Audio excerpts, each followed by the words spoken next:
Have you ever seen some of your old artwork and thought, man, I really hope that no one ever has to see this? Well, I feel the same way, except I'm going to go through the pain of showing you my art journey from 2015 till now. Now, I'd like to be able to go back all the way into elementary school and middle school, but I honestly don't have any artwork from back then. And really, I don't think it really correlates to anything that I'm doing now, so I don't think it's really pertinent. But 2015 was when I started doing digital artwork, so I think it's kind of pertinent and it kind of shows the progression of where I started to where I'm at currently. I'm not going to go over everything that I've ever made. I just want to go over some of the highlights and show you some of the things I was making at the time, what I was thinking, how I was feeling, and just kind of the progress that I was making. At this point, you've accepted that you're going to see some truly atrocious material, so you've been warned. So we're going to start in 2015, where my journey pretty much started. I think I had just gotten a drawing tablet for Christmas or something like that, and I was finally kind of starting to experiment with it and try to make some artwork with it. So that's kind of what I was doing, what I was trying to use to make these pieces of artwork. This first one being a picture of this woman with the color bars in the background. I really don't know why those are there. I just thought it was cool, I guess. And since I can't actually draw for the life of me, I remember just grabbing a photo from, a stock website and just tracing it, which, I guess it worked. And if you look at the line work, you can tell it's pretty inconsistent. It's not very fluid and has a lot of jagged edges. I might have been trying to go for that, but I'm honestly going to attribute to me just not being very steady-handed and not really having the experience to be able to do fluid lines. So this next one is pretty basic too. It's just a sun and the moon. I just thought that was kind of some cool imagery. I just took the pen and I kind of chiseled out some of the shapes just so it looked a little bit more jagged and rugged. And then I just started experimenting with textures where I was taking, like metal textures and grunge textures and kind of adding that to the background just to see what kind of effects I could get. Which is kind of funny now because now I use textures and blend modes a lot. So I guess this is kind of where it started. And the last thing that I have from this year was this one, with just some hands trying to get this key or something like that with some cherry blossoms and some kanji that I don't remember what it says. It's probably something like death or something. Once again, I was probably going through some kind of edgy phase where everything had to be jagged and say death. I don't know. But as you can see, the stuff that I was making was pretty awful and pretty much has nothing to do with what I'm doing now, which I'm very thankful for. I definitely learned that the drawing pad was not for me and that trying to use it just wasn't going to help me at all. So now moving into 2016, I have a little bit more to show, but honestly not a lot. This was a year that I started to do a lot more digital art, but I remember going through a lot of it and deleting it because it was really bad and just taking space on my hard drive, and I didn't really know that I was going to want to go back and reminisce through all of it like I am now. So I think the first image I want to show you is this, which was the working cover art for my band at the time. So to make a long story short, I used to be in a pop punk band, and at the time I felt like I wasn't really contributing a lot to the band, even though I was trying to.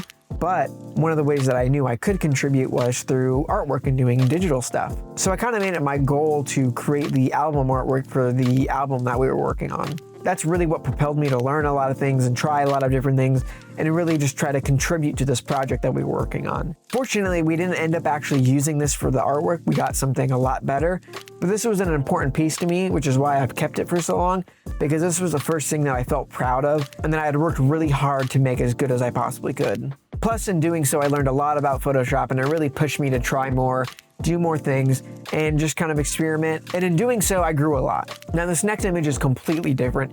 It's like this spacescape, I guess. At this point, I think I was trying to get into that photorealistic or surreal imagery kind of look, but at the same time, I didn't really have a skill set to do so, and so I leaned into a more abstract look. And if you look in the background, you can kind of see this psychedelic water texture background. I don't know where I found them, but I do remember finding them, and then I used the absolute crap out of them. For a while, I thought that was like my style, basically just using these textures to make some cool stuff with lots of colors. But honestly, that didn't really stick around for very long. Now, this image was probably one of my favorites for like a year or so. I just loved what I did with it. And honestly, it's not that bad looking back at it. It's definitely interesting, and overall, it was done pretty well. Once again, I was leaning more into that abstract and realistic because that really wasn't my strong suit. But I was trying to pull in some of that realistic look. As you can tell with me trying to make the fingers look like they're actually cut and you can, see the bone and everything. I really enjoyed playing with overlays and that kind of stuff and using these patterns. And I did that for a while. Once again, I kind of thought that was my style, and I was like, oh, you know, I've got to take this object and then put a pattern in it. And that's my thing. But while I did that for a while, it didn't really stick for very long. Now, this next one was a joke that me and my friends had. In high school, we had made this short film called The Door, and we were joking around and we were talking about, oh, The Door 2 or something like that. So I wanted to take the joke one step further and make a poster for this fake sequel to the short film that we made. And I think this was probably one of the first images that I made that I felt really confident with in terms of making it look almost photorealistic. It still has a lot of surreal elements to it, but it does feel pretty grounded in reality. That's it for the year 2016, but moving into the year 2017, you'll see how that one was a little bit more important to what I was doing going forward. So now leaning more into that photorealistic or surreal digital art, I made this, which honestly, I got really lucky with the compositing on this because it just so happens that a lot of the lighting and shadows work, so I really didn't have to do much. But I remember being really proud of this one, and the people that I had shown this image to were really impressed by it, and they really liked it too. And now there's this one, which is kind of in the same realm of that photorealistic, surreal kind of look. I was really going for this like ancient, epic kind of look, which honestly, it turned out all right, all things considered. I'm sure I had to spend a lot of time in order to get it to this point, because I know at this point, I was not very skilled at this kind of stuff. But I remember at the time, I was really enjoying this kind of work, and I just thought it was really cool. And now here's another one that I was really proud of. I remember there was that point where I was trying to replicate this look, and I literally just couldn't. So at the time, getting this look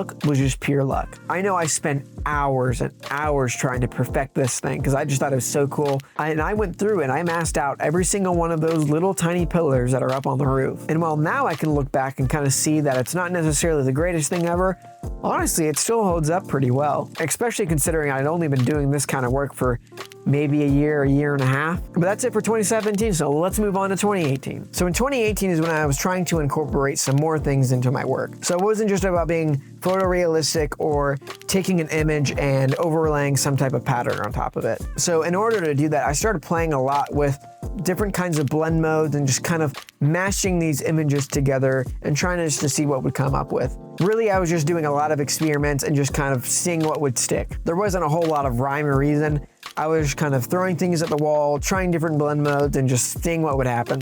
Which is how I made stuff like this, which honestly, looking back, it's still pretty cool. Definitely has a very digital look to it, but I really like that. And once again, I was like, oh, you know what? Maybe this is my style. Maybe it's doing this kind of dark imagery with very vibrant colors and a lot of different blend modes and colors and textures. And in the same vein, I made this piece, which is kind of similar, where I'm just kind of taking these images and some shapes and colors and just kind of throwing in some different blend modes just to kind of see what I can get. This was another one that I was really proud of at the time.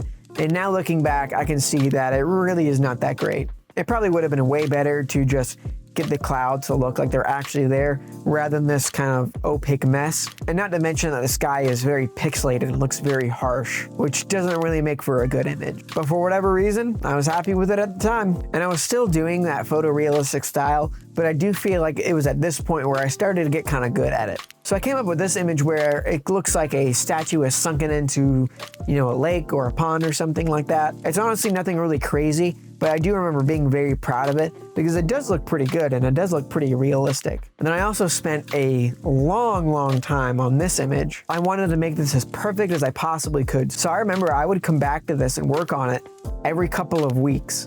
I would open it up, I would tweak a few things, come back to it, leave it, and honestly, I just put in a ton of work into it. And honestly, it came out all right, but in terms of the amount of work that I put in, really was not worth it. And going back to that kind of overlaid pattern style, this is probably one of my favorites that I made. It also incorporated a little bit of that realism because I had to add the phone in later. So I guess this was kind of a good blend of everything that I liked and was doing at the time.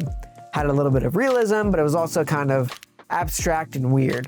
And I think so far, this is the one that comes the closest to what I'm doing currently. And looking back, I can kind of see how this might have been pointing towards where I was going to be going in the future. So going from 2018 to 2019, I started to kind of lose my interest in that photorealistic style. So I was really more focused on abstract things, even though every now and then I would still kind of try to do that more photorealistic style.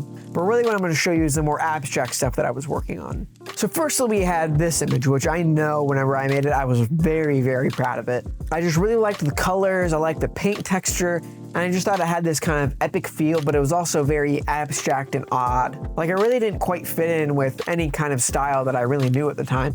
And so it really felt like my own. Next, I came up with this image, which kind of blended the two styles that I really liked, which is kind of that abstract style, but also with some realism, because I had to make sure that the lighting looked okay, and that it looked like, the trees were actually in her head, and it actually kind of made some kind of logical sense. I remember being really proud of this one, but looking back at it, it really wasn't that great, and the idea has been done to death. So I'm not going to talk about these next three images individually, I just want to talk about the general concepts. So I was really happy with the work that I was doing at the time. I was really enjoying playing with blend modes and textures and layers, and just coming up with these more abstract designs. I think this was the year that I really solidified that I didn't really want to do the more photorealistic stuff anymore. Really what I was passionate about was this more abstract stuff, using a lot of different textures and blend modes, and just coming up with this weird stuff that were really just experiments, because I really didn't know what would happen. I'd really just throw things together and see what would happen, which would come up with a lot of different and unique looking stuff, but nothing that felt consistent or really like my own style, which at the time I wasn't really too concerned about. Honestly, I was just having fun and trying to make some cool stuff. And now we get to the oh so famous 2020. With everything that was going on in my life at the time, I just had to put my art on a pause. After being furloughed from my job, I managed to get a new job, which was really great and I was very thankful for, but it took up almost all of my time. Commuting to and from my job took about 3 hours every day, so by the time that I got home and ate, I really didn't have much time or energy to spend it on anything else. Not to mention I also had to travel a lot, so I was going all across the country doing a bunch of different stuff. So really, the last thing on my mind whenever I got home and had time to rest and do stuff in my free time was art stuff. Which is why the only thing that I could find for this year was these two images.